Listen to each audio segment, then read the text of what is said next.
রাসূল যখন তায়েফের ময়দানে দ্বীনের দাওয়াত দেওয়ার জন্য বের হইতেন তখন খাদিজাতুল কুবরা রাদিয়াল্লাহু তাআলা আনহা রাসূল ওই যায়েদ বিন হারিসকে নিয়ে তায়েফের ময়দানে গেছে দ্বীনের দাওয়াত দেওয়ার জন্য। তায়েফের ময়দানে যখন নাকি আল্লাহর রাসূল কালেমার দাওয়াতের আওয়াজ যখন নাকি আল্লাহর রাসূলের মুখ থেকে উচ্চারণ করলেন, তায়েফের ময়দানের দুষ্ট কাফেরেরা চতুর্দিক থেকে আল্লাহর রাসূলকে ঘিরে ফেলল। আল্লাহর রাসূলকে ঘিরে ফেলে এমন ভাবে তারা বৃষ্টির শিলাবৃষ্টির মতো আল্লাহর রাসূলের শরীরের দিকে পাথর নিক্ষেপ করতেছিল।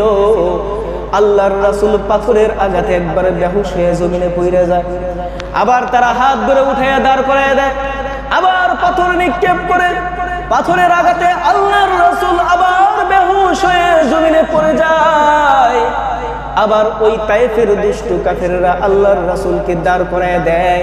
তৃতীয়বার যখন আল্লাহর রাসূলকে পাথর নিক্ষেপ করে যখন তায়েফের কাফেররা বেহুশ করে ফেললো, এই যায়েদ বিন হারিস নিজের গায়ের জামাটা খুলে কাফেরদেরকে ডাক দিয়া বলে, ও কাফেরেরা রে, এই এতিম মুহাম্মদকে তোরা আর আঘাত করিস না, এই এতিম মুহাম্মদের গায়ে তোরা আর পাথর নিক্ষেপ করিস না।